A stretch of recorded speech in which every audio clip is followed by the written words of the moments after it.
if people are currently fighting at Hulao Gate and Lu Bu is on the field, man, I need to go up there and figure this shit out. Lu is not my boo. Lu is not my boo. God, we have really been on a Lu Bu kick on this pod recently.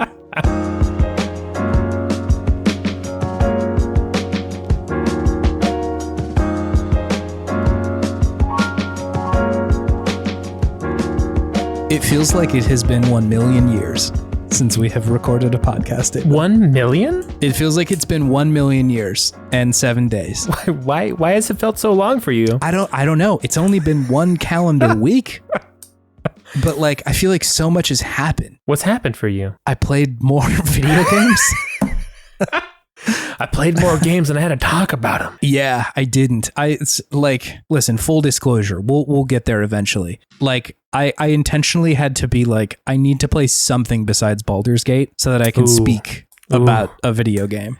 Oh man, I'm so excited for when it comes out on PlayStation 5. Oh my gosh. You're close. It's almost there. Hey, this is Video Game Podtimism though. The Optimist video game variety show where two best friends talk about the wonderful world of gaming. My name is Chase. And my name is David. And this is not going to be the Baldur's Gate cast. Not yet. Not yet. We'll have a Baldur's Gate-a-palooza once I start playing it. And Chase will finally be allowed to talk about it. It's Gatefest 2023. Gatefest. But we're not gatekeeping. We're opening the gates. No. Yeah, the gate's open. Come on in. Every gate is open at Gatefest. I feel like normally in the typical podcaster relationship, people are like, oh, I don't want to spoil anything for like our listeners, but it's very direct right now that I'm trying not to spoil it for you, David. Yeah. The other podcast host here, David, I don't want to like ruin this game for. This would be a betrayal of our friendship. I know. I say that jokingly, but I also kind of mean it. Because you and I both know how much that game potentially means to you. I've been talking about this game, I think, since like the first year we've been doing this podcast. Yes. It's been a long time coming, thinking back on it, because the whole entire, for anyone new, the Gaped lore goes deep in this podcast. It's very old, Yeah, it's an old meme here. You woke up in 6th grade like, I see a future. Just in a cold sweat in my bed. Dad, who is Baldur? Baldur's Gate 3, Father. Baldur's Gate 3. We know about the Dark Alliance, but what about the 3rd installment, Father? Yeah. So I can't ruin it. I will say that like, I feel like most of any spoiling that could be done, there are major plot beats for sure, but like, I feel like so much of what is potentially spoiling in that game is just like, here's how this situation went down for me. Yeah. Or here's I'm going to ruin like a whole area or something like that. Mm-hmm. Whereas it's so much more fun to just walk in and be like, I don't know what any of this is and figure it out, you know? Yeah. Just like a real Dungeons and Dragons experience, tabletop style. Exactly. The DM is crafting it for you in the moment. I would love to hear about what games you're playing because I know that you beat Zelda last week. So I'm just like, where are you at right now? Still playing Zelda. I can't stop. The twist, yeah. I'm plunging the depths right now. Mm-hmm. I'm trying to get all the light routes. Okay, sure, yeah. And so I'm using my expertly crafted hover bike to make my way around there. I still don't have a lot of electric charge, zonai charge. Mm-hmm. So sometimes I'll just fall out of the sky and into a nest of like, what are the big scary monsters down there? Frogs. The frogs. Yeah, frogs are bad. Big spooky fellas. Yeah, I just fall out of the air on my hover bike into a gloom frogs and I just get wrecked real quick. But the depths are fun. The depths are great. I like going through the Colosseums that are in the depths. Because I guess I'm a glutton for punishment. I'm just like, how can this game become more like Dark Souls? Give me that and just make me hate this game a little bit in a good way, of course. Sure, yeah. But yeah, it still offers so much even after beating it, which is, I think, the mark of a truly special game is when you just can't step away from the world and there's still things you want to do on your itinerary, and even though you've beaten the main quest. There's just the world itself is so fun to be in that it's just I can't pull myself away. I feel like I still haven't had my fill of Hyrule this time around. Sure. I I felt a similar kind of experience after having beaten it. Like, it's kind of a hard location to walk away from. Yeah. In more ways than one. Like, I think that there are, like you were saying, compelling reasons to go back and be like, I don't think I've seen everything or like done everything. But also it's just kind of like in the same way that I was bummed out whenever I beat a Persona game and I'm like, oh, my friends. I don't get to hang out with my friends anymore. Yeah. What's Tulin up to? Yeah.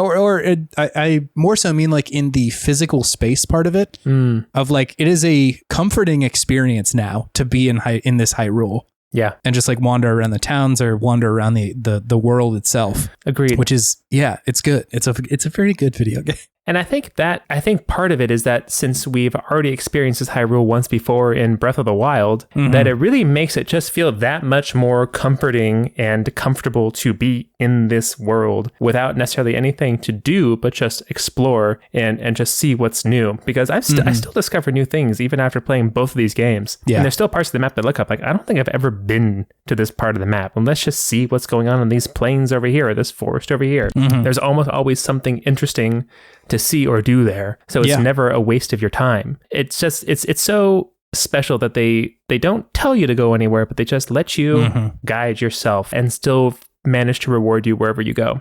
Really great. Also want to go to the highest Sky Island as well and see what's going on up there. Gotta plunge the depths, gotta go into the sky, gotta be Zelda, gotta be Link, gotta do it. Yeah. So, and since I have beaten the game, I've started to look at other games to play. Hell yeah. And for some reason, I don't know if it's Zelda related, but Kingdom Hearts just called me back. Oh, yes, dude. Kingdom Hearts. This is good news. This is very good news. I've almost beaten the game now. I'm very close. Where are you in the game? I'm at the end of the world. Oh my God, you are really close. Yeah. No, I think I was literally, this is going to be a very boomer gamer thing to say right now, old man gamer thing to say, but I had all the intention of beating it last night, but I literally fell asleep while playing the game in my chair. I just couldn't go any farther. I just was asleep. And then woke up and like Sora was a merman and just swimming into the corner. I'm just like, this is not going to work right now. Yeah. So I put myself to bed, and now I think tonight's the night. Gonna fight the big boat. Everybody can be sleepy, David. Not just boomers. Everyone can be a little tired. It just felt like it's like when I remember my grandmother, she would fall asleep and her hands would still be knitting. Whoa. Which would be impressive, right?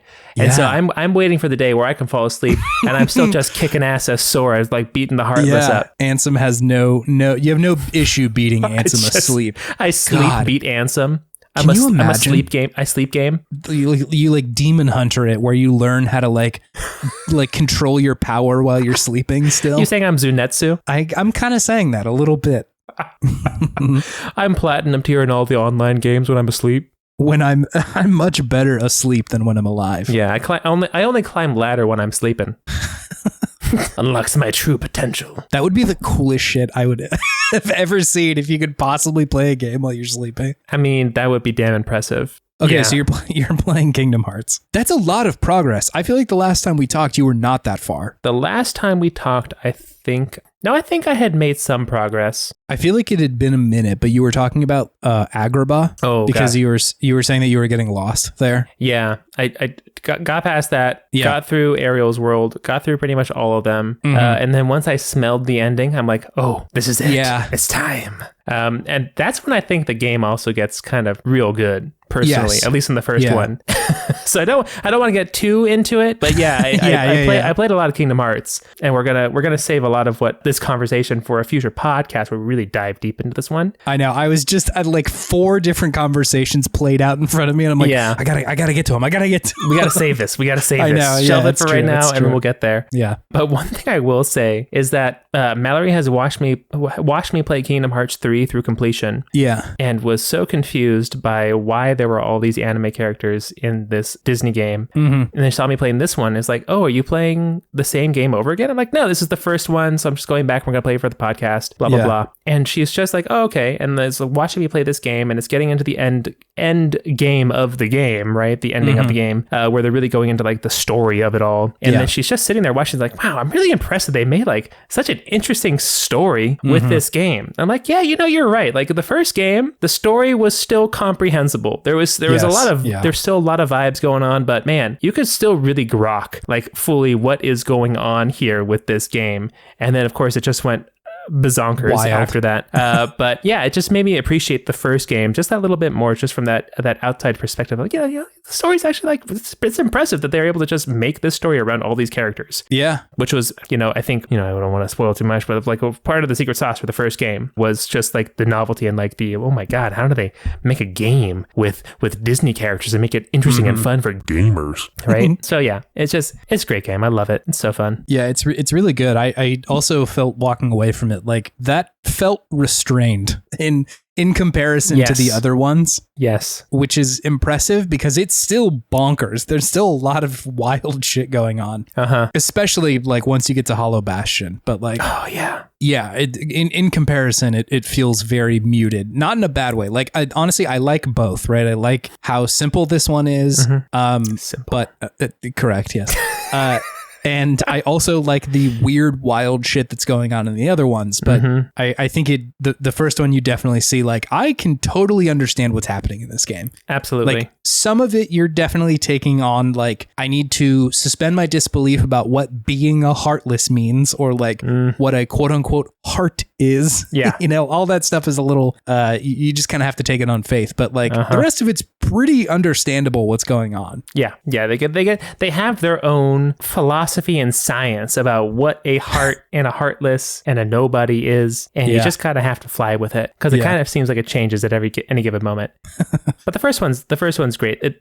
Like the simplicity of it, it feels like, okay, this feels like being a child, because you can tell that this world is very complicated, right? But you are still interacting with it in a very simple black and white way, which I think is an interesting way to present the game to you. Yeah. And I really appreciate that. But great game. Really loving it. And the other thing I've been playing, speaking about earlier, my girlfriend's nieces, Mario Kart 8. Oh, sure. Yeah. Because they released new tracks. They released 2 packs of new tracks since I've last played this game.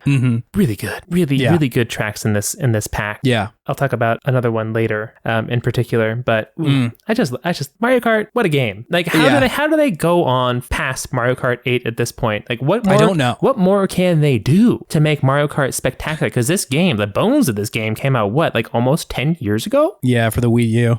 Right? Yeah. It's insane how much juice they have wrung out of this game. But man, they still manage to impress every now and then, which is something special. But yeah, that's about all I've been playing, Chase. Okay, cool. What have you been playing, my friend? Besides Baldur's Gate 3? Yes, a lot of Baldur's Gate 3.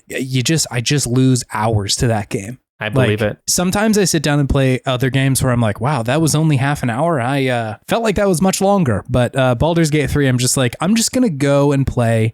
And then I'm in an inn and I talk to a handful of people. I manage my inventory a little bit. I check in with my compatriots, and it's been an hour and a half. I'm like, what the fuck happened just now? Yeah. Where did it go? You can do a whole lot of seemingly nothing in a Larian game.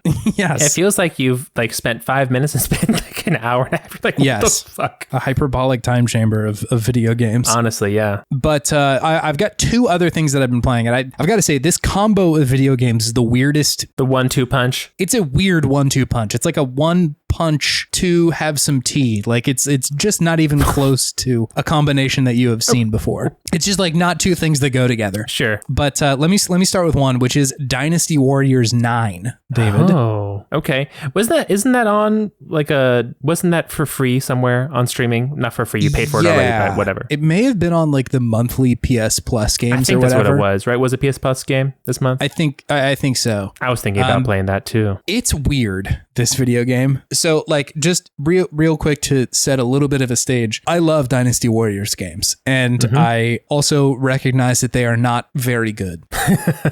That, like, even if you're looking at the best Dynasty Warriors games, that's still pretty mid, all things considered. Like, they are hack and slash games, and they very much want you to kind of just like not focus on them that hard. Shut your brain off, just like 75% power, maybe just 50. Yeah, you don't need much, especially if you're playing on like lower difficulties or something like that. And I will say that like you hear these games referred to as Musou games pretty often. I will say that the Persona Strikers and the Hyrule Warriors Age of Calamity has done a lot for making these games a little bit more than what they normally are. I think Persona Strikers does a really good job of like kind of improving on like the level structure and making it more interesting than just like a field you're running around in. Or with Age of Calamity, they were including parts of Zelda games that like I wouldn't expect to see in a Musou game, right? Like you kind of have to think a little bit, which is cool. I think that there is a version of this game that is really good if it's done well. And even Three Hopes, the Fire Emblem game, was really great. Like I thought that was a really fun version of this kind of hack and slash game. But I would also say that the mainline Dynasty Warriors games have not had that same treatment of adding something to it to make it more interesting than just kind of what it's been for, I think, Dynasty Warriors 2 through 8 have been like largely very similar games. There's of course differences, but like kind of similar stuff going on there. For anybody who hasn't played this, I will say that like each of these these are not games that are sequels to one another. Like it mostly concerns the Three Kingdoms period in Chinese history. And usually a game will kind of cover it from the beginning of the Yellow Turban Rebellion to like the end of this era, right? Yeah. When China gets unified. And you get different kind of flavors every time, but by and large, those are the events that they're depicting. Same thing. Yeah. It sort of feels like if we keep bringing local theater up, but like if you saw 8 different versions of a local theater's depiction of like a Shakespeare play or something, like every one of them is going to be a little different, right? The lines are probably pretty similar, but like deliveries are going to be different. Costuming is going to be different. Sure. How much someone is, you know, being strict with the text and like the tone or like doing something totally different. That's kind of the relationship that these games have with each other. Like some feel a little bit more grounded and other ones are like, yeah, there's like a lot of magic in this one. Like we're going to let people cast spells and shit. All right. And like a lot of them are, you know, at the very least, you're cutting down hundreds of dudes in a level as one of these like legendary historical Chinese warriors. But some of them go pretty buck wild with it, which, you know, I'm here for it. I've got no problem with that. So just to also set a little bit of stage of like the release of this one, 8 had come out in 2013 and this one comes out in 2018. So there's like a 5-year gap. It's a long time. It is kind of a long time, right? And that's also a really bizarre period of time for games and like game design. I feel like there's like a lot of stuff going on in there that's kind of changing. I feel like what people expect from video games and like what makes a quote unquote like AAA or even AA or single A for that matter video game. And so I just feel like that's kind of a tough time to build a game, especially with that long of a development cycle. Because more than likely, you know, say they didn't start making this game until like 2014, 2015 or something like that. There's still so much shit happening in there. Like if you're still working with 2015 game design ideas in 2018, I feel like they're going to feel so dated. Sure. Because like the big elephant in the room is that, you know, Breath of the Wild comes out in 2017. And for this kind of game, which I'll get to in a second of why it's like that, but for this kind of game, kind of wipes the playing field and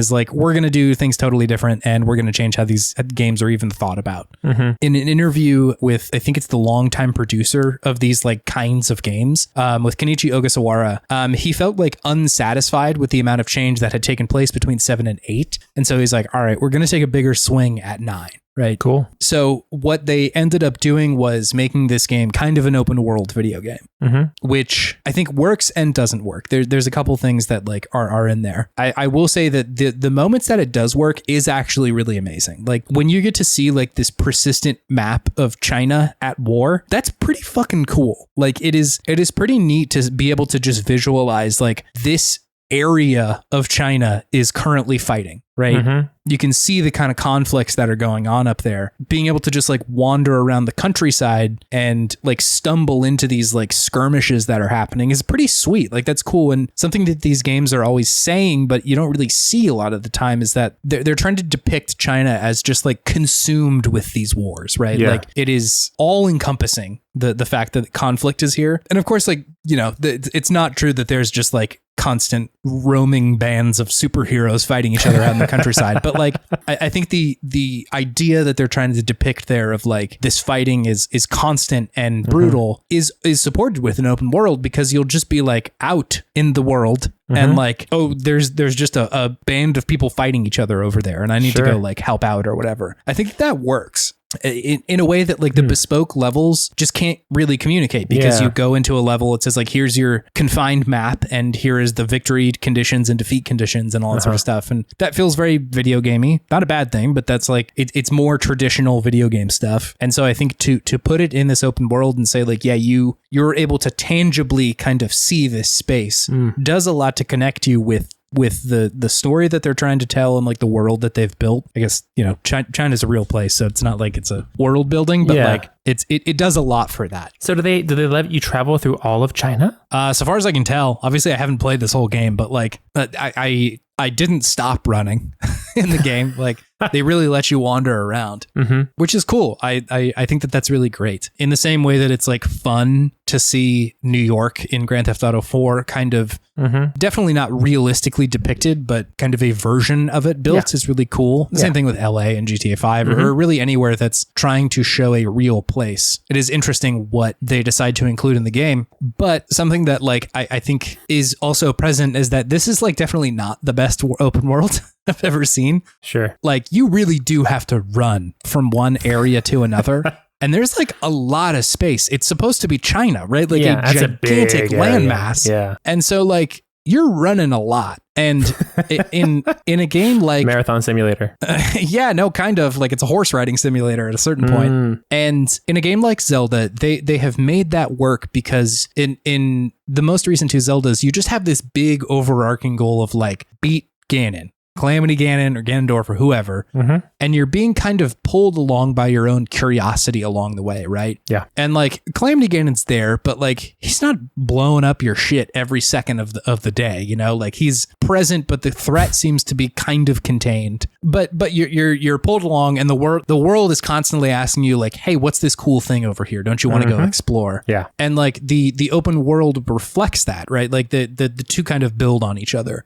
The open world is constantly asking you to be curious, and it is expansive and all sorts of stuff like that. Whereas like, I don't think Dynasty Warriors open world really does have that same kind of curiosity, right? Like a lot of the time it's mostly just like a flat area that you're running through. Sure. Because like there's plains in China. So like, yeah, that makes sense, but it's different. And I think like, I wouldn't say that it not being a curiosity driven world is a bad thing at its core. Like that's, I think that you can do stuff with that, but it comes a little closer to resembling the like Ubisoft open world stuff, which ends up feeling kind of like stilted. Sure. And it's also very like thematically and just like tone wise really weird to be like, yeah, you should go like hunt tigers for like their meat or their claws. And at the same time, it's like, yo, dude, Dong Zhuo is fucking like at Hulao Gate right now, dude. Like, you got to go get there and beat his ass. Those two things being true at the same time is really hard for me. Like, if it is that much of an emergency, I should just go there. Like, I shouldn't be fucking around with this open world, man. Like, there's battles that need to be won. These tigers are going to have to live, I guess. Yeah, like, I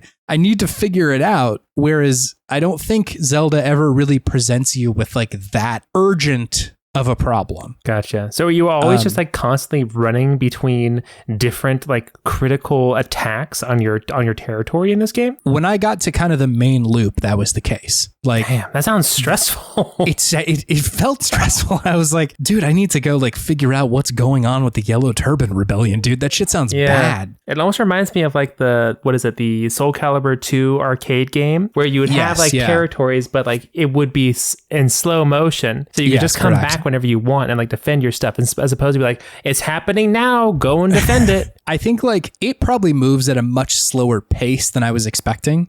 Like these battles aren't decided immediately, but like I think just as far as like if I'm buying into this world, then if people are currently fighting at Hulao Gate and Lu Bu is on the field, I need to go up there and figure this shit out. Lu is not my boo. Lu is not my boo. God, we have really been on a Lu Bu kick on this pod recently.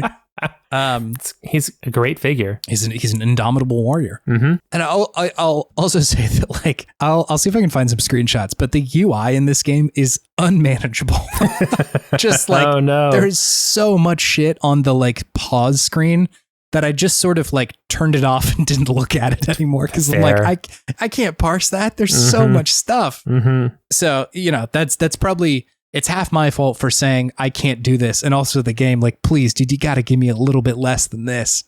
I've been, this is sort of on topic and sort of not, but Em and I have been watching the Mission Impossible movies recently. Oh, just going through all of them? Going through all of them. Impressive. We just finished 2, which is like, not, I wouldn't say the best one in the series by a country mile, but like it also felt kind of similar to this, where the movie series was in its like weird kind of teenage years where it was experimenting with a lot and like seeing what did and didn't work about this series, because it didn't really have like that much to go on other than the first movie. And I would say like a lot of it they didn't really get it right. I don't think it met the moment of that movie, but what like it kind of took them a second to get their footing and be like, all right, let's keep experimenting and see like what actually does work about this series. And eventually, like I think the most recent ones are much better compared to 2. Sure. And like I hope that that's what happens with Dynasty Warriors. Like I do think an open world makes sense for this game. Like I think you can do a lot there, and having this like persistent space does a lot to make you care about the well-being of China,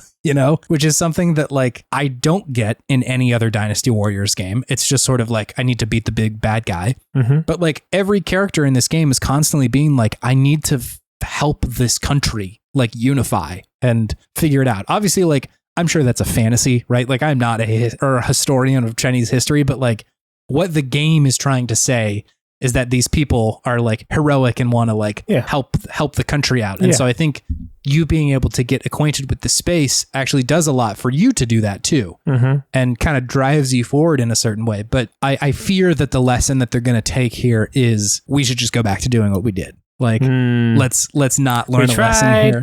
Didn't work out. Yes. Let's go back to what we know. Because like, I haven't mentioned this. This game was reviewed very poorly. Oh, like, okay. People did not like it. I think like in different words than probably I had just described it. Like it was a lot of like, this game sucks and like, it's not good and all that sort of stuff. But like, I fear that, like I said, the lesson that they will take away is we deviated too much. Like we tried a way different kind of thing. And I don't know that that's true. I think that they tried something kind of a bigger swing with one part of their game, but like, this is definitely still a Dynasty Warriors game. You're definitely still like crushing hordes of dudes. I would never want them to suddenly be like, now we're Dark Souls, right? Like that model doesn't work here. Yeah. Well, you said it was 2018 it was released? Yes. So it's been another 5 years since it's been another 5 years. What are they cooking up now? 10 is just they go back to basics. It's just Dynasty Warriors again. Soft reboot. Yeah, there's not that much information. The wiki just says like it's the 10th installment of the game and you can play as the people that you played in the other games. Like, all right. Okay, great. Cool. Good to know. It's I hope that this series eventually has a really good version of it. And I think it's in there. Like I don't think this series is just forever. It doesn't always have to be the kind of 6 or 7 out of 10 series that it has been. I think there's a lot to love. And if they keep iterating, it could be there. Because it's ridiculous and campy and like in a similar way that I find in like a Yakuza game that I think has found its footing in the modern games industry, that like the stuff that they've been doing with like a Dragon and Ishin and even Judgment to a certain extent, like they have found like this is what works for us, and for the people who really like it, it's really good. But for even the people who liked it, they're like Dynasty Warriors, they did not like number 9. So I hope that they can find where this series works and how it works best. Yeah. And it's not just like, let's just keep doing what we've been doing. Yeah. How do we evolve this in a way that feels good for everyone involved? Yeah. And like, I would just love it if like they could pull more people in the same way that Like a Dragon did, right? I think there's a lot of people who hadn't played a Yakuza game before chose to check out Like a Dragon when that had dropped a couple of years ago. And I think you get a lot newer perspectives there and you get a lot of new players there. And like, it's still like that game is definitely still relying on the stuff that makes Yakuza good, right? It's you're in a bizarre place and there's a bunch of weird people that you can meet and do these weird little side quests. And like, yes, there's this big dramatic overarching plot, but like, there's a lot of stuff in there to love that isn't just the A plot there. Yeah. I think you could definitely make a Dynasty Warriors games where you're still just like this weird Chinese history superhero that can beat anybody and cannot be killed. They still make that well done and good. I just like this series, so that I hope that it will eventually get really good. Yeah, I'm interested. That makes me more interested to see like what's going on with the Dynasty Warriors game, to know that it's trying to go open world. Yeah. But I mean, China is just so big. Like how do you make it, and if you're trying to go for like historical accuracy, how do you make it interesting to go through this world if you're not going to take some liberties with the terrain? Because I think that's what part of what makes Hyrule so fun to go around is that there's always something to climb and then glide off of, right? Yeah. It always is giving you ways to traverse that are enjoyable and engaging, as opposed to just like, all right, these are these planes that take up like this X amount of the space in China, so you're going to have to go through X amount of these planes, right? So it'd be interesting to see how they kind of reckon that. Maybe they'll do like a Witcher 3 sort of like open area style format as opposed to open world, and just like, and maybe it just makes it a little bit more condensed, but still feels like a larger space. But who knows? I'm honestly very interested in trying this one after you've talked about this, just to see how it changes up the tried and true formula. I think that there's a lot you can do. I think there's a lot of lessons that are in the two most recent Zelda games, and I think even the most recent Horizon game, where like they do a lot to make the space feel bigger than it actually is. I think how like things are rendered, how fog kind of plays into that, and like you can make a space look gigantic without it actually being a trudge to get through. Sure, you know? Yeah. And like again, they're already doing so much fictionalization with making magic real and stuff like that like it's true. You can make this a fictionalized version of China where the space isn't exactly the same as it looks on a map or something. Let's get some gliding horses in here. I'm in, dude. You give a glider to a horse, I'm in. A human glider, but what about a horse glider? What if the horse has the glider and not Cao Cao, the historical leader? Anyway, hoping for the best for that series. Okay, so the other game I've been playing is Mirror's Edge, David. Mirror's Edge? Wow. I'm telling you, there's no connection between these video games. Did you ever play that one when it first came out? Okay, you did. Yeah. Mirror's Edge is the parkour game for people who don't know. Yes, yeah. Did you play that when it came out of curiosity? I did not. I was very interested. I loved the style and the aesthetic of it, but for one reason or another, I just never picked it up when I was younger. Yeah. It's really good. This video game. Okay. So similar, like following up on what you had said, people who maybe haven't played this is a game that came out in kind of the like 360 era. Came out 2008, and it was made by DICE, the company that you're probably familiar with making Battlefield video games. Actually, here's the connective tissue between these two games. This game came out in 2008, which was also kind of a weird moment in video games. Yeah, true. I think that like the huge experimentation boost that you had seen kind of in the early part of that decade, if you want to hear more, go listen to Into the Aether's episode about the Dreamcast, had slowed a little bit. I think like games were becoming big business in a way that they weren't as much before. Yeah. And so like game companies were also like, hey, let's maybe not risk money on some weird idea that somebody has, right? They were more reluctant to experiment with things like genre or gameplay or like length of a game, that there was like kind of stringent guardrails that I felt like a lot of games were adhering to at the time. So like just for context, the biggest non-Nintendo games in 2008, because like Nintendo was off doing its other, it was like in its Wii era, dude. It's like a dude in the corner of a party who's like, I actually can time travel and I'm going to show you how to do it. Like just doing entirely different mushrooms shit. In the corner. Yeah, I'll see you some other, I'll come back around on the Switch or whatever.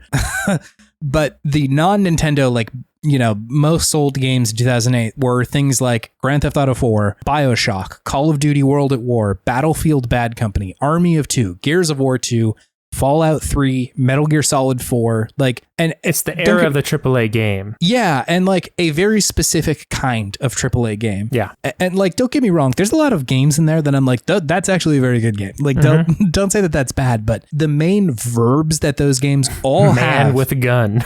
Man with gun is most of those games, right? Like GTA, BioShock, Call of Duty, Battlefield, Army of Two, Gears of War, Fallout, Metal Gear Solid 4. That's all gun guys. Those are gun games, right? So like 2008, the year of the gun guy. And like, I don't think you really saw the resurgence of kind of more interesting swings with like genre and like what made a very important game until kind of the middle of the 2010s or the early part of the 2010s when like different stuff got really popular. Those games are still around, and like Call of Duty is still like definitely the most played shit, but like there was a lot of different things happening towards the earlier part of the 2010s and the mid part of the 2010s that wasn't really present in 2008. However, DICE specifically in like 2008, they were like, all right, we're kind of the Battlefield people right now. Yeah. And like they wanted to diversify their lineup away from that. Like, let's do something else. And so what they came up with was they wanted to make a game where running and parkour were the main thing, which is like, I will say an exceptionally 2008 idea for a video game. Like what about parkour? Yes, yeah. Like if somebody was like, hey, let's make a game about planking or something in the 2010s or whatever. It's just like, what the fuck is this, dude? But I think it actually ended up being a really cool idea for the game because just background on what this game actually is, if you've never played it, it's like mostly a jumping game. Like you traversal is kind of the big thing, but like jumping is your main verb. You play as this woman named Faith, a runner. And the society that she inhabits is like, it's drawn with like very broad strokes. They don't really get into like, how exactly did this happen? But they mention like, you know, at some folks or at some point, most folks started being okay with like giving up a lot of personal freedoms and privacy in exchange for the guarantee of safety. And so like runners exist as a way to get messages to people that aren't tracked by, I'm assuming, the government. Again, they don't really give you super specific shit in there, but that's kind of the picture that they paint, which like, again, it's 2008. That is a very like Iraq War Patriot Act sort of stuff going on there. Because I think like if you told that story in 2023, it'd be like, oh, this big 5G over here, like worried about the government kicking down your door. And like, yes, that is important. Yeah, like I get how like privacy is important and everything, but I think like that kind of narrative feels very different now than it did before. But I think still like the story still works because it doesn't go like super hard on the really specific shit that is happening. It's just like we live in this place where runners exist kind of outside of society, and that's really it, right? Like you don't really interact with a lot of people who aren't like you have a handful of people that you interact with that are in society, right? So you're saying it's a vibe. It's a little bit more of a vibe. And I think that they do well with that. So like by and large, most of this game takes place outside, and the kind of visuals that they're presenting you are this very like sleek and futuristic city that you're in. It's not like flying cars futuristic, but like all the buildings are like hyper modern and everything is very like, I would say clean in a way that is like not a utopia. Like it seems like nobody lives here is kind of what it feels like, despite people being around, I'm sure. But it has kind of the feeling of like, where the fuck is everybody? And so whenever you're running around as a runner, it feels like I'm the only person here and I have chosen to do that. I would say like a much more modern example of the kind of story or like society that they have set out is probably Severance, the Apple TV show. Good show. Good show. Really, really good show. But I think Severance focuses more on like what it would be like to live in that as not a runner, as just like a person. Sure. Whereas this one is much more like you are the person who's chosen to go against the status quo of how the society is set up. Mechanically, what that means is like you see the world with capital R runner vision, which very goofy, but like the game essentially highlights objects in red that will show you like, here is where you should go to get to the next part of this city. Here's where you can run. Here's where you can run. You see the flow, dude. That is a thing that they say in the game. Love it. And so the way that the game actually plays out is that most of the time you are just trying to traverse from one place to another, right? An early mission has you trying to meet up with your sister who's in the police force. You think that she's about to be pinned for a murder, right? And so you have to get to the building that she's in. And so it's, you know, you're on rooftops and stuff like that. So you're crossing one rooftop, you're jumping onto some kind of scaffolding, grabbing onto a line that will sort of like let you slide from one building to another, jumping off a very high part of the building, landing as gracefully as you can so you don't take a lot of damage, stuff like that. And like that's kind of how the game is set up. And also most of the time that you are playing, you are running from the cops or the blues, as they call them in this game. Oh my gosh. This game has a lot of lingo that I'm just like, oh my God, guys. But yeah, so the cops essentially. So what about this game is working for me? I think that like that model still feels really fresh in 2023. That like this still feels like a very novel idea for a video game. And so I like playing it does not feel like, whoa, I'm playing a 2008 video game. Like I played BioShock recently, which for all intents and purposes is considered one of the best games ever made. And that, like, you can definitely feel the 2008 in that game. There's a lot of stuff in there that, like, hey, like, just like the shooting doesn't feel that good. Or like, you know, the belief systems that Ken Levine is talking about it's tough, but still, like this one, there are, not everything is perfect for sure, but it feels very new still. Just because like there haven't been a lot of games like this. Like Ghost Runner is really the only thing I can think of that is tackling a similar kind of game. But even that's very different. It's very focused on like Cyber Ninja and shit like that, you know? And there's much more combat. Yes. Ghost Runner than there is in this one. There's pretty much no combat in this one, isn't there? Yeah, that's one of the things that I wanted to bring up with what's working about it is that like there is very little combat in this game. Yeah. I think it's interesting that the Battlefield game makers like, we got to diversify. No combat. No combat. Just jumping and running. Yeah. Which let me back up just a little bit. I will get there, I promise you, because that's like the best thing about this game to me. But I will say that like the visuals of this game are still just like striking. If you look at screenshots of this game like now, it still looks like, wow, that is really distinct. I was going to say it's distinctive. Yeah, you really see that like that is a screenshot from Mirror's Edge.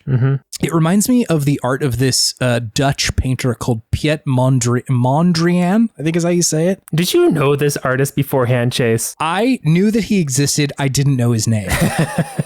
Like I had his like style in my head. I'm like, who the fuck did that?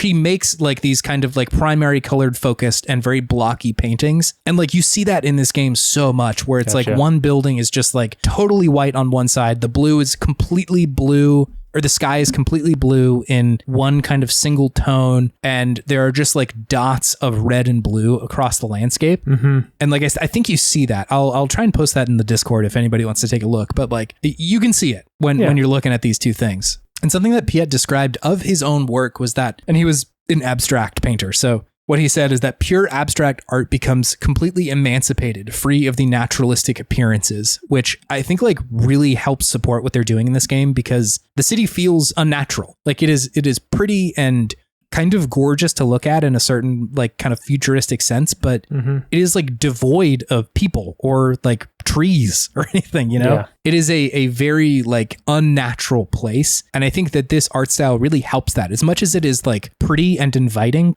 like underneath that is kind of this like disconnection from each other and nature and all sorts of stuff that like I think really works. Like that is a really well considered design for this world. And like just looking at it is nice, right? Like it feels good to look at. So I think that they like really nailed it there with being functional in more ways than one, where it is functional in the way that like I know what to do in the video game because of the color palette, but also I am being fed information about this place just through the usage of color, which I think is like hard to do and something that like you can do a lot easier in movies because like you don't have to tell the movie watcher like, okay, so here's where you can run and here's where you should jump.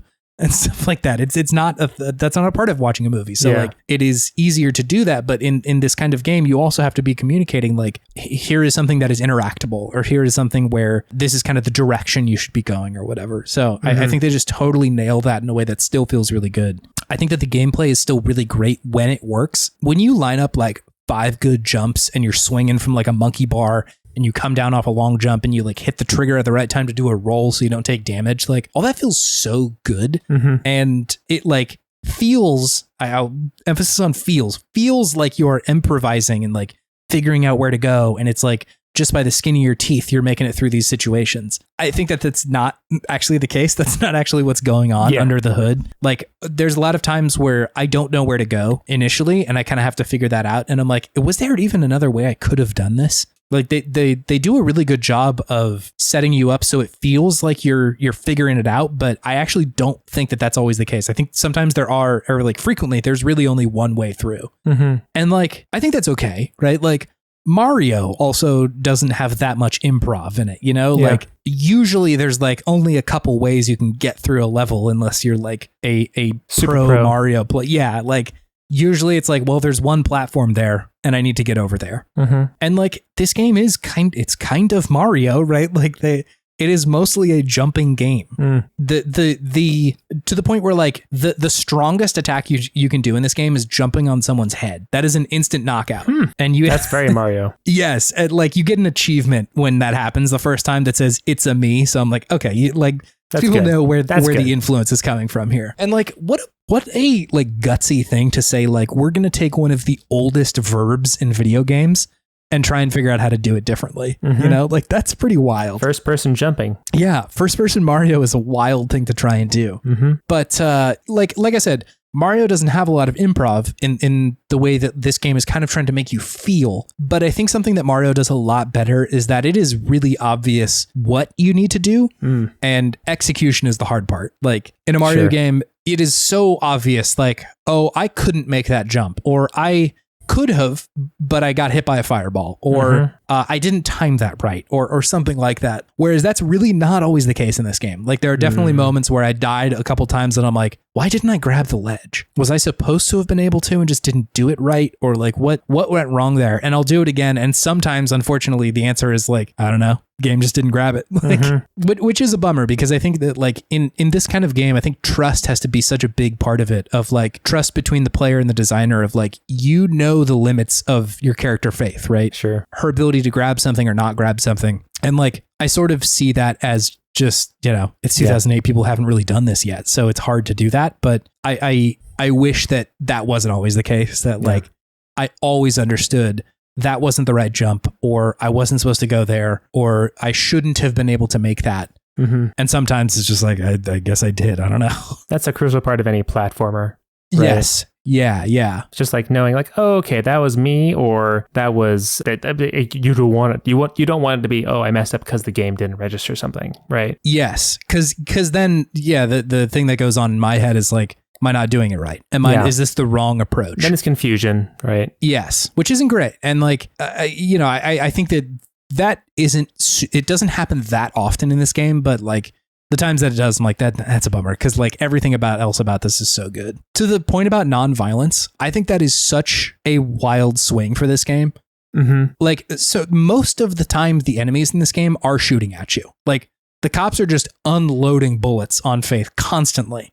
And like, there are moments for sure where you have to punch a guy. Like that is a part of this game, is like kind of using your own agility to get around a group of enemies and just like punch one of them really quick and then run away. It's not just like a shootout at any point. Yeah. And like I said, your strongest move is to just get above someone and jump down on them, thereby kind of saying like, the smartest approach is to use what you're good at in this game, which is the high ground, right? You're jumping and you're getting onto a place that these people can't, and so you're better at them, or better equipped to fight them when you're just like jumping down onto them. The button that you use to disarm the blues, like there's moments where if you get right up next to them, they'll kind of like try and hit you with their gun. The button that you use there is Y, which will just sort of like grab him and hit him in the back of the head. And if you click that button again, it just throws the gun away from you. Like you can use it if you want to, but that repeated action, if you try and engage with it again, is I don't want this, or like I don't need this. And like, I just think that's such a cool approach to kind of actively encourage, like, these aren't the weapons that you're equipped to use, right? And oftentimes you don't even need to do this. Like a very valid option in a lot of encounters is just run, just go. Like, and I think for the game to encourage that and say like, the weapons that they use are not good. Like you should just be running or jumping or like hitting them or something and getting away from the situation. Yeah. And like there are a lot of games that choose not to engage at all with violence, right? Like Potionomics has no violence in it. It's just a game about making potions, you know? Like that's fine. I that is totally cool, and like that makes sense, especially in a game where it's not necessary, right? I think for a lot of times, like violence came as an assumption in a lot of video games. Truly. But like in an era where shooting was like so much of every video game, I think like this game feels like a repudiation on that philosophy. There is literally a throw the gun away button, you know? I think it would be one thing to say that this game could have not had people who are fighting you, right? They could have just not had guns. And I think that would have been a totally fine approach, because like this isn't a game about that. But I think to kind of implicitly say no, like that is the stupid approach here. To be able to say like the thing that you are used to is the wrong way to approach this game is actually very, very cool and feels like, I'm not going to say profound, but like kind of a rebellious act for this era.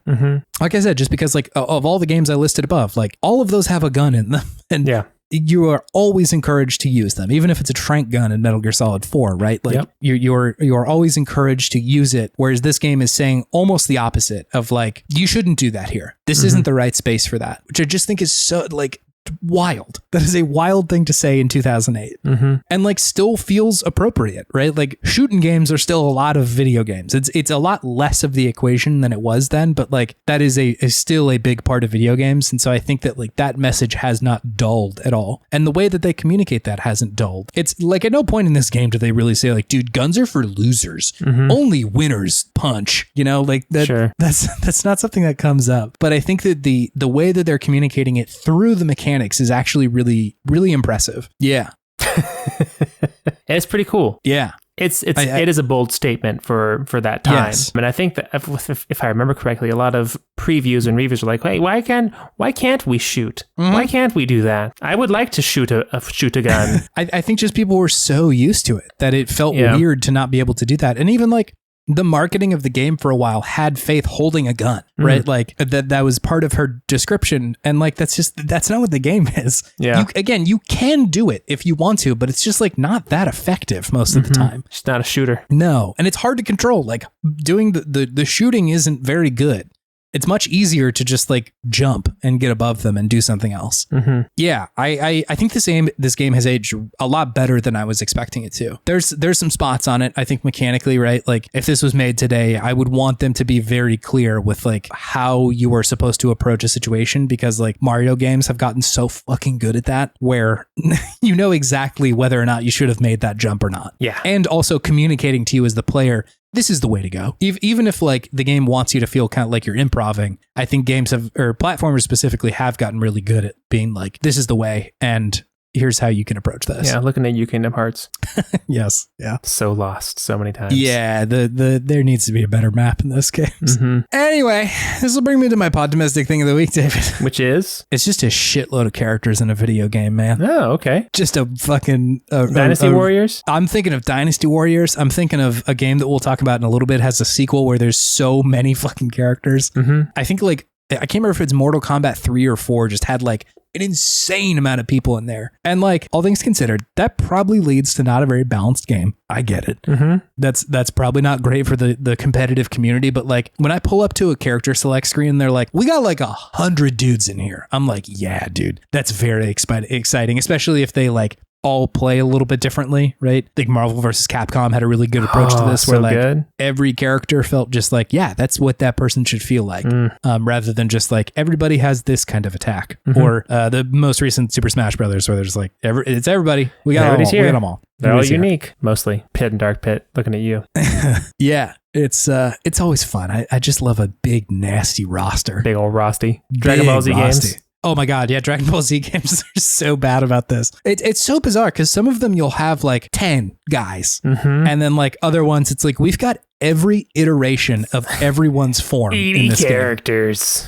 Yeah. In like the competitive Dragon Ball Z Fighters Z, that would make sense to not have that many people. But like, dude, Budokai, load me up. I want to play as every weird version of a character. Yeah. I want to play as Dodoria. I want to play as Cell Jr. I want them all. Yes. I would all like the to weird play little guys. I want to play as Garlic Jr. when he's yoked for some reason. Oh, yoked Jr.? Yeah, yoked Garlic, man. That would be that would be a pretty fun player to play as. I'm sure it's in one of those games. I bet he's in there somewhere. Big Garlic. Big Garlic. That's a secret that Big Garlic doesn't want you to know.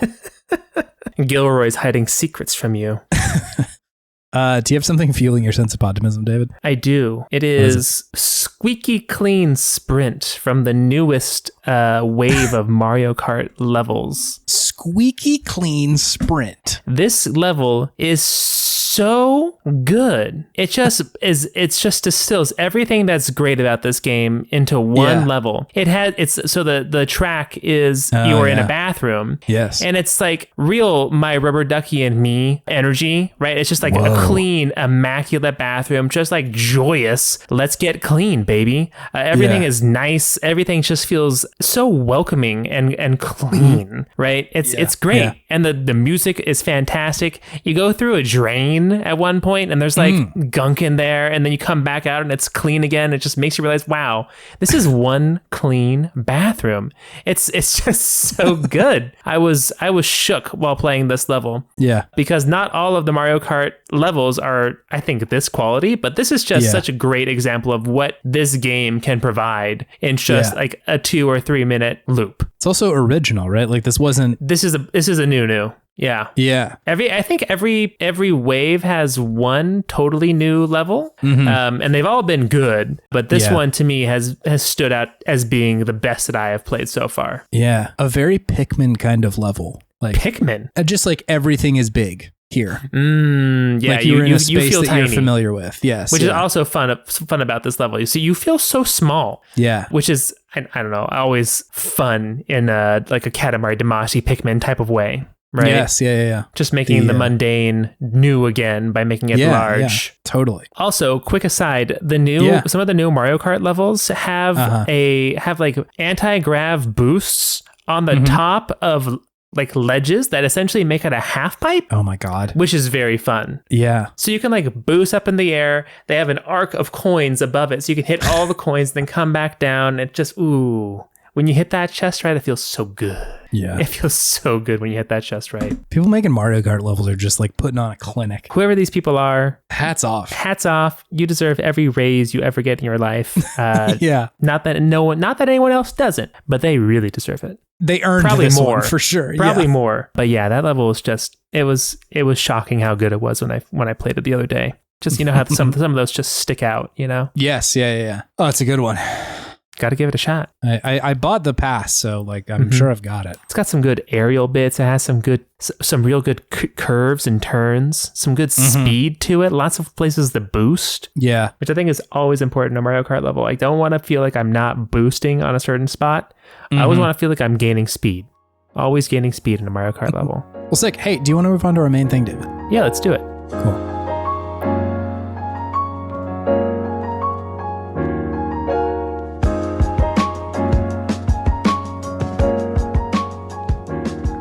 Welcome to Good Games. It's a segment where we talk about the okayest games from yesteryear and find the things that we love about them. We're back. We got another listener suggestion. This one from Ponk. He had asked us to play many games. Ponk, I promise. We'll get there. But this one, he'd asked us to play Tobal No. 1. Yeah, never heard of this game. I was just about to say that is a game that I have never heard of before. Yeah. I love to think that I'm well versed in video games and like can at least clock like what game that is. Literally never heard of this one. No idea. Surprised at what it was actually with this name. Me too. Me too. I genuinely did not do any research before firing it up. I was just like, okay, here we go. And I had no idea what, like, mechanically what it was going to have. It was wild. Before we get too far into it, can I hit you with some hot stats about this video game, David? Please. Hot stats. Cool. So this was also made by Dream Factory, which you might recognize from last week's episode about The Bouncer. They made that game. They, of course, made Tobal No. 1 and Tobal No. 2. Just Tobal 2, actually. They dropped a number. All right. And Kakuto Chojin Back Alley Brutal, which is a fighting game, apparently. Whoa, okay. The cover really sold me on it, and I was like, ooh, we should play that. And then I looked at footage of the game, and I'm like, let's maybe not. Let's maybe not play that game. But it just looked bad, or did it look nasty, or what? I thought it was going to be a lot more expressive video game, and it was just kind of a fighting game. Gotcha. Okay. This is the first time this has ever happened. I have a review from an outlet called Vision. Okay. Joe Video did not have a hand on this ball. Okay. And normally during this segment, I take this review and I run it through Google Translate a number of times, one language from one into another, eventually arriving back out in English. I just took the review and translated it to English, and it was ready to go. All right. I'm excited. So without further ado, let me read you Vision's review of Tobal No. 1. Okay. They said, Don't underestimate me for being sober. A work with such goodness that the more you chew, the more flavor comes out. 2 is overwhelmingly high in public opinion, but me, I personally like 1 more than 2.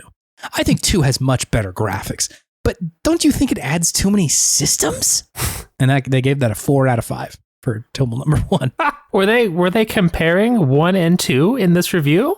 I think so. I think that's what was happening. Do you think? I like how it ends with a question. Don't you think it has too many systems? Systems? Like as if this is a back and forth medium. Reviews typically ending with a question. I also love somewhat of the terror of the sentence. The more you chew, the more flavor comes out. There's a little bit of a scary undertone in there. It sounds a little threatening. It sounds a little threatening, right? Yeah. I understand, I think the metaphor there, but like the way that it's phrased is a little frightening. Yeah, I see where they're coming, like chewing on the fat, you know? Yes, yeah. There's a lot of depths to plumb here. But like, I don't know. It's just the way it's phrased. By Google Translate is somewhat concerning. A little spooky. The only other hot stat that I wanted to note here is that Seiichi Ishii was involved a lot in this game, and he was the designer on Virtua Fighter and the director on Tekken and Tekken 2. Okay, which I think sort of shapes how you understand this game. Virtua Fighter was the first thing I thought of when playing this game.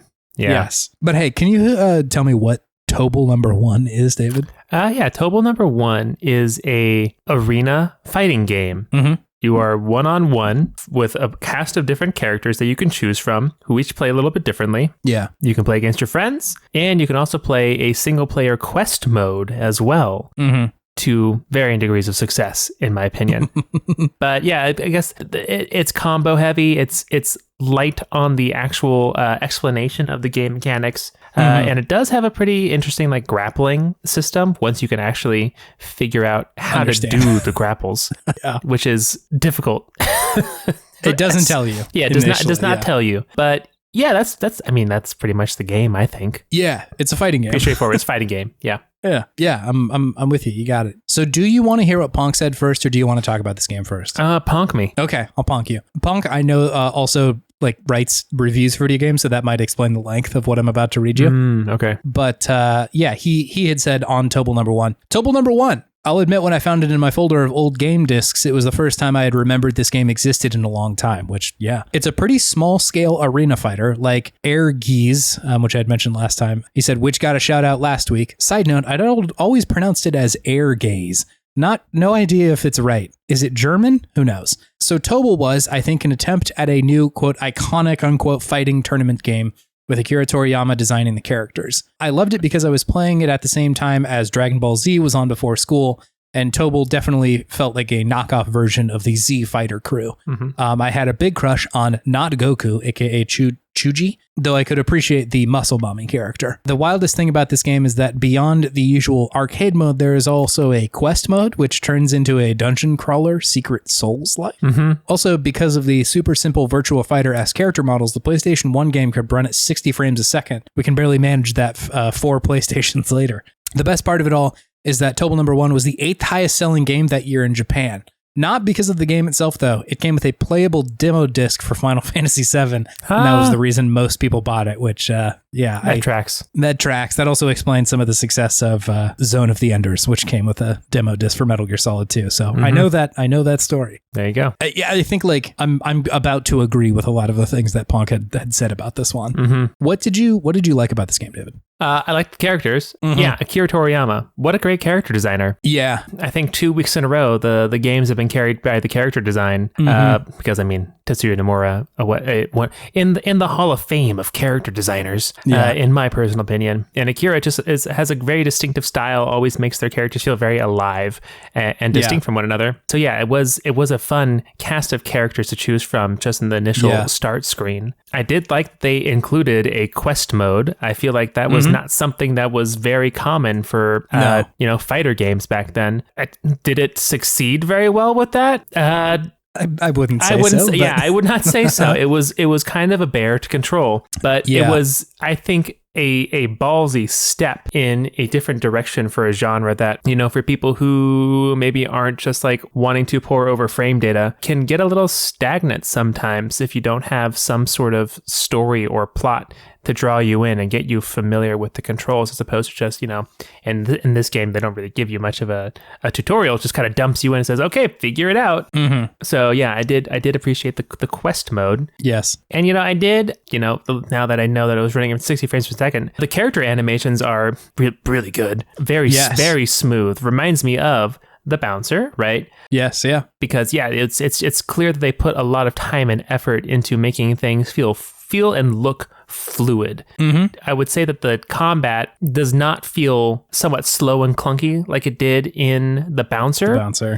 Definitely feels more, you definitely feel more agile, definitely feels more like you're in control of your character at any given time. And there's a lot of different things that you can do. Mm-hmm. Just kind of pressing buttons in random directions with different, inputs gives you different results pretty much every time. So there's a very deep system of mechanics and combat in here that, I do not have the wherewithal to fully unleash as a, 2D, or not 2D, but arena fighting game noob, I would say.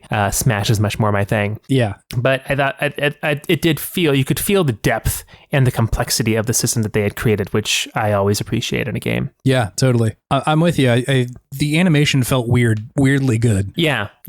Which is a thing that is present in like Virtua Fighter as well, that like for a game that came out so long ago, like 1996 is a pretty old game. And like, the PlayStation 1 came out in September of 1995. So like, I feel like those first few years, people really did not know how to make good 3D games yet. Yeah. Like there was a handful there that like kind of got it. But like, if you look at the lineup of that first couple of years, like people were still really figuring it out. And like, absolutely, frame rates being high was not something that was really particularly emphasized during that time. Like slowdown was just a thing that happened. For a PlayStation 1. So like it is pretty wild. Like I had to check I was playing this on the Steam Deck and I was like, am I doing like optimizations by accident? Like is the game running with a higher cap or something that it should? But no, it just runs really well. Like that's part of the game, which I think is like a really smart thing to do for a fighting game.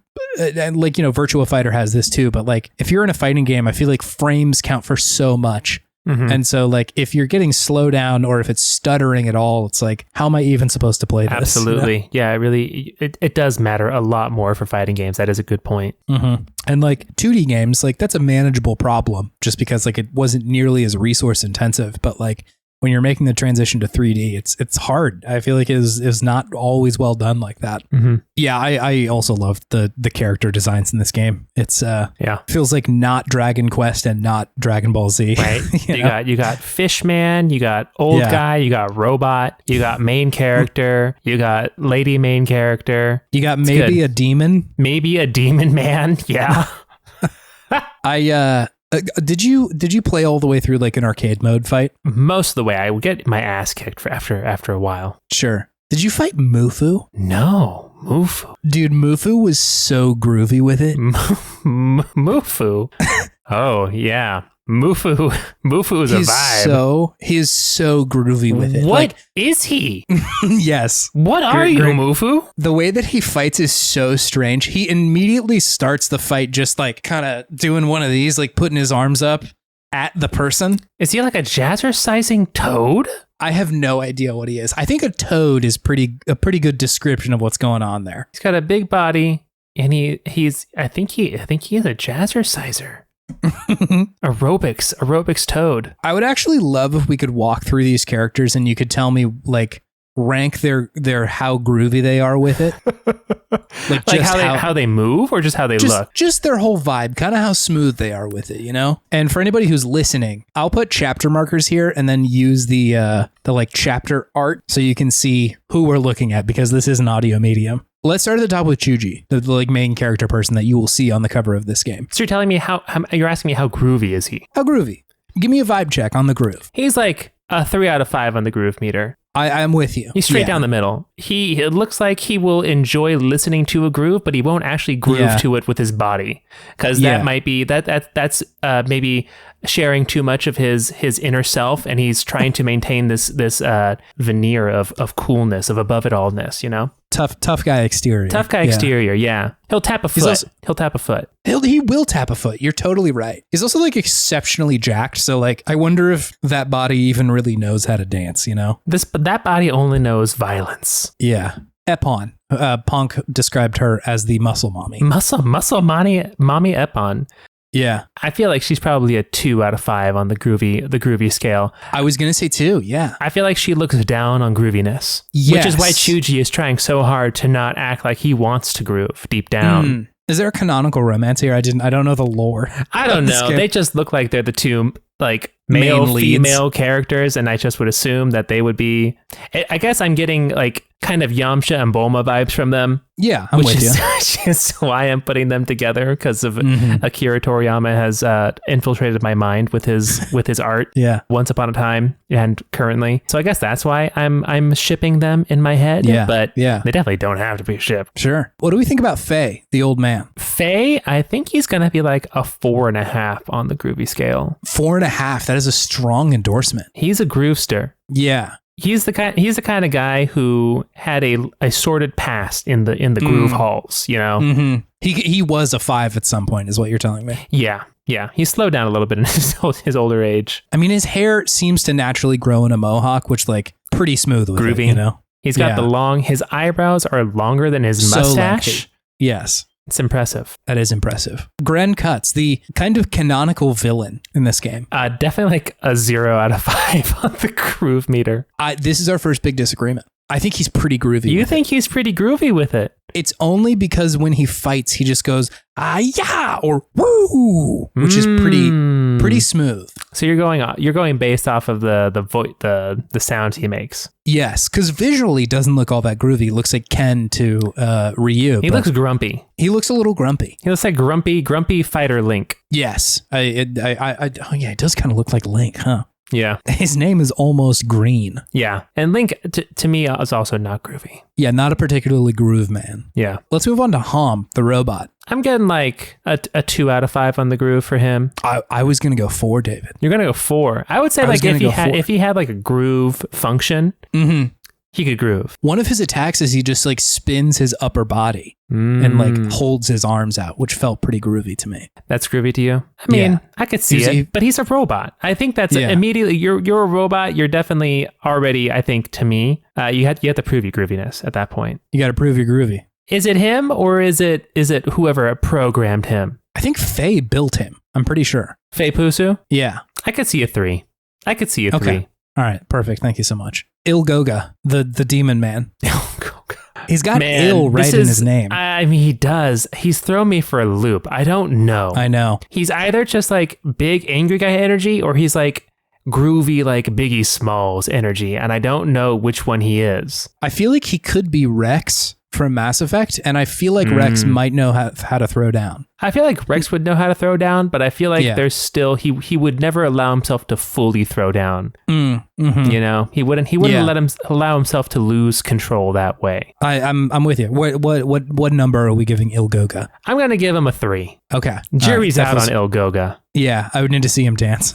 Oh wait, this is the muscle mommy, isn't it? Oh yeah, this is probably the actual muscle mommy, Mary. This is definitely much more of a muscle mommy. I'm gonna give it a 4 to Mary. I see it. I bet Mary looks very serious, but I bet she really knows how to dance and is very, very groovy with it. Look at the hair. Yeah. Look at the hair. Look at the tassels. The tassels are what sort of clue me into the idea that there's a performance in her. Yeah. You know?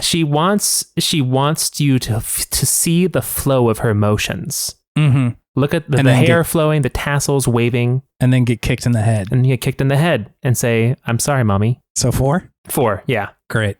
Mufu, this is a 5 for me, dude. Mufu's a 5. I mean, Mufu, I think he's grooving in his idle animation, so I think this is the easiest pick so far. Also, he's a grumpy toad. He's really good. Is what I think he is, right? He seems to look very toadly, and I so respect that he is so grumpy and still is dancing while he is grumpy. Maybe that's his style. He's the angry grumpster. Yeah, angry groovester. But yeah, I no idle animation has gone quite as hard as Mufu for me. Definitely not. Nork The Mysterious. I have not seen this one. He's so big in the game. He's quite hard to fight. He looks massive, and he has a cape. Yeah, he is quite big, but his attacks are kind of a little groovy. Let me I'm getting Barney the dinosaur vibes from him. Whoa. He's huge. He's really, really big. One of his attacks is he does do the splits and just like throws his arms in front of him. Oh, he's just a big pig. Yeah, big pig. Real Ganon energy. A little stiff though, I will say. I don't know if he's very groovy. Yeah. I'm going to give him like a 2 or a 1, I think. That's fair. I feel like he may be trying to make up for the fact that he's not very groovy by appending the Mysterious onto the end of his name. Yeah, I think, I think he gets a 2 because of the cape. I don't remember this character. This is the weird, like, I thought he was a fish man, but I think he's a chicken man. Okay. He's got a weird little tail, a little nubbin. Yeah. I'm going to have to do some research here. I don't know that I've seen him fight very much. He's pretty stiff. He's pretty stiff. I'd probably give him a 1. He looks very serious. He looks sort of uncomfortable just like standing. That maybe swimming is more his deal. You know? Yeah, I don't know what's up with Oliems. I'm going to go 1 as well. Emperor Udan, the like final boss in this game. Once again, looks very serious, has a cape. We've already established that cape is at least worth 1 point. Yeah, that is true. I would love for you to hear him. Okay. Do you hear the noises he's making? I do. He's not groovy. Not groovy for you? No, the noises are not groovy to me. Okay, all right. That's fair. What would you say? I don't know. I like his fit. I just feel like he's dressed kind of well. I would say he's definitely dressed well, but I don't think dressing well is necessarily groovy. Yeah. Like he's dressed like he's a conqueror. Dressing well as a conqueror is definitely not a groovy look. Yeah. I get Kang energy from him. Kang and groovy. Wow, yeah, true. Or like Dr. Doom vibes. I'm with you on Doom. I think if we're going Toriyama, he very much feels like Beerus. Like tiny little guy who's actually the toughest among them. Yeah. Also kind of cat-like with the ears and shit. Sure. And Beerus is not groovy. I was about to say, Beerus is definitely like negative groovy. Okay, so we got Faye, Mary, and Mufu are groovies. Yeah, they're the Groovesters. Yeah, I'm with that. I like that. I don't know what this part of the show was, but it's a thing. This is the groove zone, baby. I think that may have just kind of come up naturally because, like, what else do I say about this video game? It's a fighting game that feels pretty good and is weird. Yeah, it's wacky. It's weird. It has interesting characters. The quest mode tried hard. Yes, I love the drum and bass music that plays in that level. Right. Just constant droning of the same thing. But it's a good song. I like that one. Yeah, it was a fun little play. Oh God. Also in the quest mode, I love whenever an animal comes to fight you because like the models of the animals are just the same human wireframe that is used in every other part of the game, but just like modified a little bit to be an animal. So like Terrifying. when the mammoth comes to fight you, it's just like a dude putting his dukes up. Like it looks like he's in an animal costume, like just some guy fighting you. Yeah. Oh, it's so good. I really liked that. That was always amazing to be like, what weird little guy is going to come around the corner? Weird little guy. Time? It's a toad. WLG. Yeah, I had a good time playing this game. I think like among the earlier 3D fighters, like that this one is pretty fun. I wish I knew a little bit more about like how to judge this based on competitiveness. Like I certainly haven't heard of anybody playing this at like Evo or something, you know? Right. And so I can't say that like it's aged that well, but I think on the history of games, like Tekken is still around, right? Like people still play Tekken. So I think like this model of 3D fighter may have just kind of converged a little bit to be like one single thing, because I think like this and like Dead or Alive is kind of in a similar space. Yeah. I think Soul Calibur is similar, but I feel like Soul Calibur feels pretty different than this game does. I'd say it's most interesting looking at it as like an evolution of the genre, or like the genre trying to change itself a little bit. How can we shake things up with this formula? Yeah, renew it, make it more interesting. And they tried some things, right? They tried real wacky characters. They tried to do a little bit of a quest mode with mixed results, right? Yeah, but I think it gave other game developers ideas, and went from there. Yeah, for sure. Yeah, it feels much more like a stepping stone than like here's a fully formed idea. And like you were saying, I feel like you really feel this kind of game in the Bouncer. As much as the Bouncer's not like, a 10 out of 10 or anything like that, but you feel how this game plays in that game too. Oh yeah. Oh yeah. Which is cool. Like I think it's easy to see visual design influence and partially mechanical design, but like it's harder to see just like this feels like another game. And this one definitely does, which is it's really cool to see that. Absolutely. Anything else now? It's fun. This game is fun. I had a good time. Yeah, it's a fun chess romp. Get in there, play some of the weird characters, and you're good. Yeah. Anyway, do you have anything else to say about this game, David? That's it. Short and sweet. Play this game. It's fun.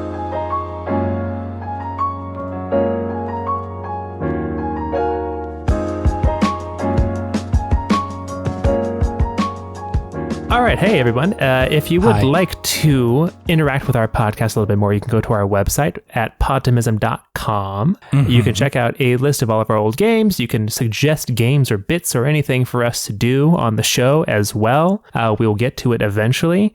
You can also find links to our social media on there as well. And if you also want to check out some other podcasts, you can go to theworstgarbage.online. You got it. And check out and follow the link to the Discord from there, where you see a cornucopia, a literal cornucopia, maybe not literal, but a virtual cornucopia of other like-minded podcasts and folks that to interact with and enjoy your company and time with. Yeah, it's a great place. It's a great place. You can, I feel like that is a much easier place to go and like connect and say what's up. And like I said, I love the idea of being able to provide like, hey, here's this weird Dutch artist's examples, or here's a character roster of this one if you need to see it, which is, it's really helpful to have that space. And so it's the place where you want our visual aids to be. I think so. Because like, I just have such an easier time engaging with that rather than like posting it on Twitter or something. So check it out. It's a cool spot. Yeah, please check it out. Thank you, Scout Wilkinson. Thank you, Scout. For our beautiful podcast art. We love it. It's great. It always looks good. Always brings us joy when we see it. And thank you, listener, for spending your time with us. We really appreciate it. We would do this if no one listened. So it's pretty cool that people decide to tune in every week and hear what we have to say about silly little games over here. Yeah. Thanks all for hanging out. It's really cool. Also, thank you to like kind of the newer folks who are giving this one a shot. Absolutely. It's neat to see people checking out and being like, hey, what episodes should I look at, or what's interesting here, or seeing what speaks to them. Exactly. That was a harder question than I thought it was going to be, trying to figure out like what episode somebody yes, that's hard to know, but I really appreciate everybody kind of coming and hanging out. It's a fun podcast to make, and we would do it regardless, so it's neat that people are giving it a chance. It's neat. It's cool. Absolutely. Chase, do you have any video game wisdom for us this week? I do, actually. What is it? It's that you should bleach your tips. Excuse me? It's that you should bleach your tips. Is it the year 2000 again? Chuji bleaches his tips, and I think this is a conspiracy theory, but I think that's where his power is from. The bleach tips. I think that is a timeless and frankly professional hairstyle that everybody should consider. Are you bringing back the bleach tips, Chase? I think we should bring back bleach tips. Chase did rock bleach tips when he was younger. In 6th grade, no less. Very hard with the bleach tips. Yeah, that was I like re-upped a couple times. Like it was your thing. Yes, yeah. There were many bleachings that happened there. Spiked hair, bleach tips. Yes, I was trying my best to look like an anime character. Pretty much, yeah. You did a pretty good job. Thank you. I appreciate it. It doesn't age quite as well in hindsight, but I was out there swinging for the fences, man. And I think now is the time for everybody to bleach their tips. It's coming back. It's going to make a comeback. Yeah. Mullets are back, so. Mullets are back. I think, yeah, oh my God, if you have a mullet, just bleach the back. Ooh, my God, a beaver tail. Yeah, just the tail bleach is a real big move. Oh, man. Oh, gnarly. What's the worst hairstyle for a bleaching on the tips? I guess it all depends on which tip you want to bleach, right? Yeah. The back or the front? I mean, mullet might be up there. I think it's got to be mullet. If you just do the back mullet bleach, that's a really tough look. If you did like the Friar cut and bleached just the top rim of it. Oh yeah, that's a tough one. That's a pretty tough one. Yeah, the Friar bleaching. You got like the halo going on up there. That's pretty good. Or the inverse, a bowl cut, and then you bleach just the rim of the bowl. Oh my God. God, that one's so bad. Although That's a really tough look. I could see somebody pulling that off that was like Lord Farquaad with some drip, you know? I don't think I can go on with the podcast after that sentence came out of my mouth, though. Lord Farquaad with drip is a little bit too much. I think that just factory reset me.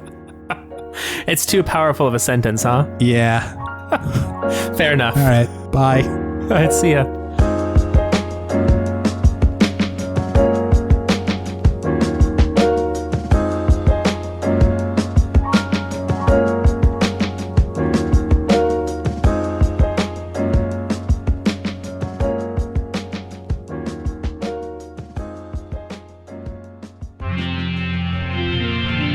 TWG, the worst garbage.